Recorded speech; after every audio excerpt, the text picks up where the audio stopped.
Hi, welcome to the first review video I'm doing for Rambler Maniac's channel. Today I'm giving my opinion on the Haix high liability British Army boots. So I've had these for only a matter of months, not years. As you can see, they're really caked in mud because I got these to be my main sort of winter hiking boots. In England, where we live in Hertfordshire, it's just mud mixed with clay mixed with chalk, and when it's wet, which is most of winter in England, that's a pretty nasty combination. So your little hiking shoes and your you know, for people that like the lightweight gear, you're getting wet feet one way or another. So your hiking boots better be waterproof, and they better be able to handle a bit of mud and God knows what. And these do a really good job so far. They're almost full leather. They do have like this Cordura sort of stuff here. Then they've got Gore-Tex lining, and then inside the boot, so that your foot isn't just directly against the Gore-Tex, you can't really see, but inside there's like a sweat wicking lining, which is much more comfortable than Gore-Tex. Softer, and you don't sweat so much with it. They got obviously the big toe rand, rubber toe rand that goes all the way around to protect you even more. It's thick leather. I can't remember the millimeters, but it's thick leather. Really cool lacing system with these little eyelets halfway up, kind of snap shut to lock off that bottom section, and they're closed eyelets so they don't get caught. They're British Army boots, so they're not straight up hiking boots, but they're made by Haix, who make boots for firefighters, is what they're really known for. They're a German brand, and you know, with what they've got, the thick quality leather, the soft lining inside, a bit of padding, the Gore-Tex lining, a really tough, robust boot. If this was a hiking boot in on the high street, you'd probably be paying like almost 200 quid for these. But because they're British Army boots, I got them, I think, brand new for about 50 something quid, 50 something pound, which is amazing for the boots they are. I already had hiking boots, which are lower Renegades, which I probably thought, well, there's no point doing a review on it. There'll be loads of reviews on them. Apparently they're the most popular hiking boot in the world at the moment, and they are really comfortable, but I needed something a bit more robust and tough for the winter, and because they're a secondary pair, I wasn't going to pay like loads of money. So 50 odd quid for a really quality boot like this, and actually after breaking them in a bit, which didn't take long because they're a tough boot, you have to break them in a bit, they're really comfortable. For a solid tough boot, they're really comfy. Mine are size 8, EU 42, US 9, medium width. They come in 2 widths, medium and wide.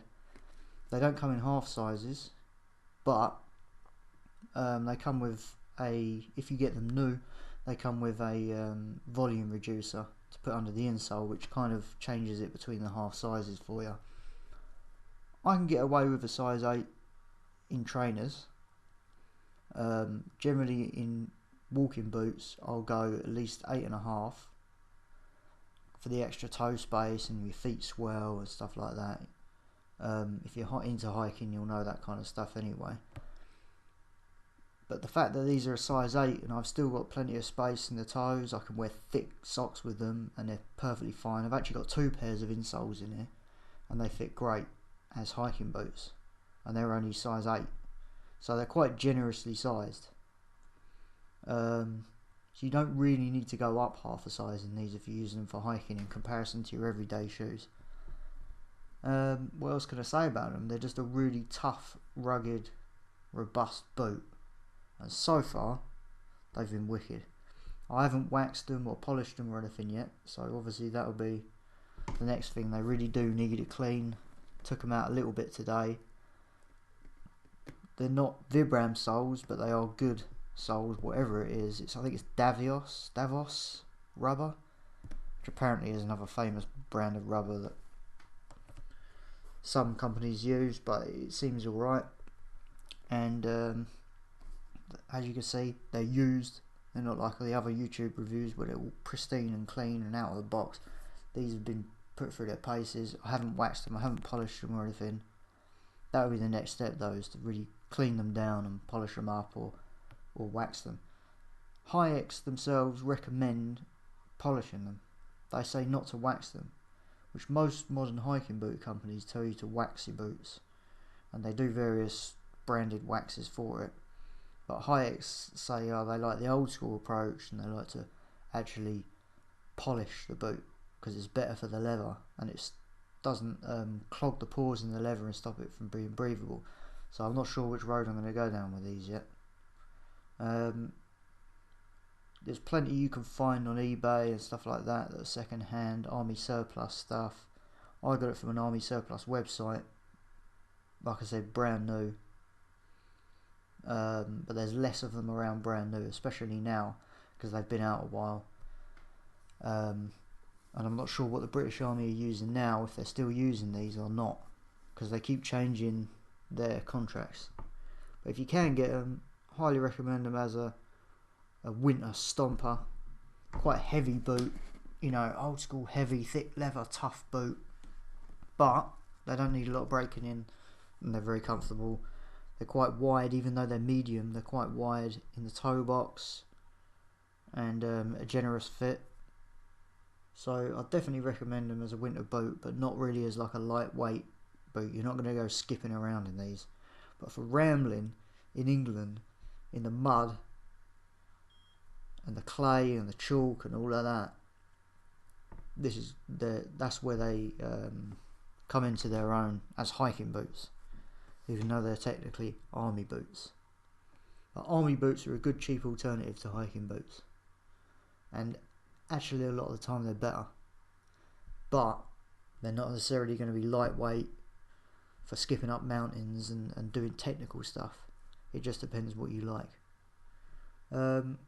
That's about all I can say from really. I'll put some clips of me stomping along in them in the mud, and maybe, you know, I'll sort of do a catch-up review of them after a year of use or something like that. And I'll keep some other review videos coming soon. Cheers.